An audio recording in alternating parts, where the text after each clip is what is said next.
దేవుని నామానికి స్తుతి కలుగునుగాక. దైవవాకు అనే కార్యక్రమాన్ని వీక్షిస్తున్న మీ అందరికీ నా హృదయపూర్వక వందనాలు తెలియజేస్తున్నాను. ఈరోజు మనం ఒక వాక్యాన్ని ధ్యానించుకుందాం. యోబు గ్రంథం 2వ అధ్యాయం 9-10 వచనాలను మనం చదువుకుందాం. అతని భార్య వచ్చి, నీవు ఇంకను యథార్థతను వదలకయుందువా? దేవుని దూషించి మరణం కమ్మనెను. అందుకతడు, మూర్ఖురాలు మాట్లాడినట్లు నీవు మాట్లాడుచున్నావు. మనం దేవుని వలన మేలును అనుభవించుదుమా? కీడును మనం అనుభవింప తగదా అనెను. ఇక్కడ మనం చూసినట్లయితే యోబు గారి జీవితం కోసం మనం మాట్లాడుకుంటున్నాం. యోబు గారు ఎలాంటి వారు అనేది మనకు తెలుసు. దేవుడే యోబు గారి కోసం సాక్ష్యం ఇస్తారు. ఏమని సాక్ష్యం ఇస్తారండి?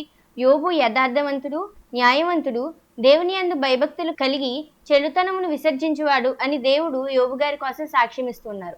అయితే న్యాయవంతుడు, యథార్థవంతుడు అయిన యోబు గారి జీవితంలో కూడా ఎన్నో కష్టాలను ఆయన ఎదుర్కొన్నారు.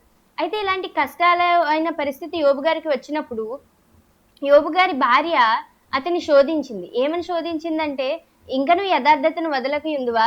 దేవుని దూషించి మరణం కమ్మనెను. అయితే మన జీవితాల్లో, యోబు గారి జీవితాల్లో వచ్చినన్ని శ్రమలు కాకపోయినా చిన్ని చిన్ని శ్రమలు వచ్చినప్పుడు కూడా మనం వెంటనే దేవుని దూషిస్తాం. అయ్యో, నేను ప్రతి ఆదివారం చర్చికి వెళ్తూ ఉన్నాను, ప్రార్థన చేసుకుంటున్నాను, బైబిల్ చదువుకుంటున్నాను, కానికిస్తున్నాను, అయినా నా జీవితంలోనే ఎందుకు ఇన్ని శ్రమలు వస్తున్నాయి అని దేవుని మనం ఎప్పుడోకప్పుడు ఏదో ఒక సమయంలో దూషిస్తూ ఉంటాం. ఒకవేళ మనం దూషించకపోయినా మన స్నేహితులు కావచ్చు, మన బంధువులు కావచ్చు, ఇరుగు పొరుగు వారు కావచ్చు, నీవు దేవుణ్ణి నమ్ముకున్నావు కదా, మీ దేవుడు నీకు ఏమి చేశాడు అని ఎంతో మంది అంటూ ఉంటారు. మనం కూడా ఎన్నోసార్లు దేవుడు అసలు నాకు ఏం చేశాడు అని మనం అనుకుంటూ ఉంటాం. అయితే మనం గ్రహించాల్సిన విషయం ఏంటంటే, మనం ఈ రోజు ఊపిరి పీల్చుకుని ఉదయాన్నే లేచామంటే అది దేవుని కృప అని మనం గ్రహించాలి. ఎంతో మంది ఒక నూతన దినాన్ని చూడకుండా మరణించిన వారు ఉన్నారు. అయితే ఆ మరణించిన వారి సంఖ్యలో దేవుడిని మనల్ని కలపలేదు. సజీవుల లెక్కలో దేవుణ్ణి మనం ఉంచినందుకు దేవుణ్ణి మనం రోజు కృతజ్ఞతాస్తుతులు చెల్లించాలి. అయితే యోబు గారి జీవితాన్ని మనం చూసినట్లయితే యోబు గారికి కృతజ్ఞత ఉంది. అలాగే మనం యోసేపును కూడా గమనించవచ్చు. యోసేపు జీవితంలో చూసినట్లయితే యోసేపు ఎన్నో సమస్యలను ఎదుర్కొంటూ వచ్చారు. అన్నల చేత కొట్టబడ్డారు, అమ్మబడ్డారు, ఎన్నో రోజులు చెరసాలలో గడిపారు. అయినా సరే యోసేపు ఒక్కసారి కూడా దేవుణ్ణి దూషించినట్టు మనం ఎక్కడా బైబిల్లో చదవం. దేవుని దూషించలేదు గనుక, యోసేపు దేవుని నమ్మాడు గనుక, దేవుని ప్రణాళిక పట్ల నిరీక్షించాడు గనుక దేవుడు యోసేపును ఒక గొప్ప స్థానంలో పెట్టారు. యోబు గారి జీవితంలోనైనా యోసేపు జీవితంలోనైనా మనం గమనించగలిగిన ఒక సిమిలర్ పాయింట్ ఏంటంటే, వారికి ఎన్ని కష్టాలు వచ్చినా, శ్రమలు వచ్చినా వారు ఎప్పుడూ దేవుని దూషించలేదు. దేవుని ప్రణాళిక పట్ల విశ్వాసం ఉంచారు, నమ్మకం ఉంచారు.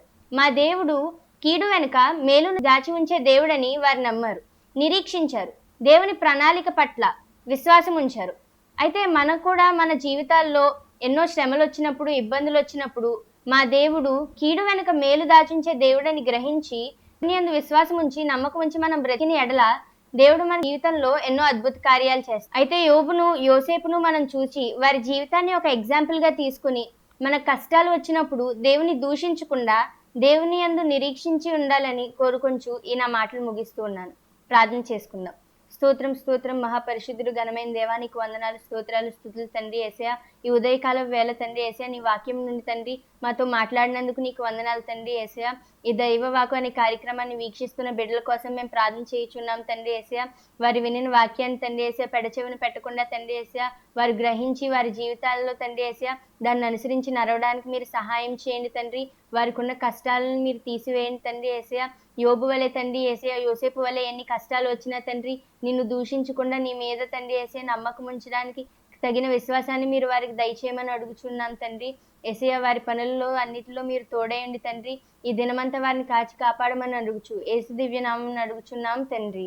ఆమేన్.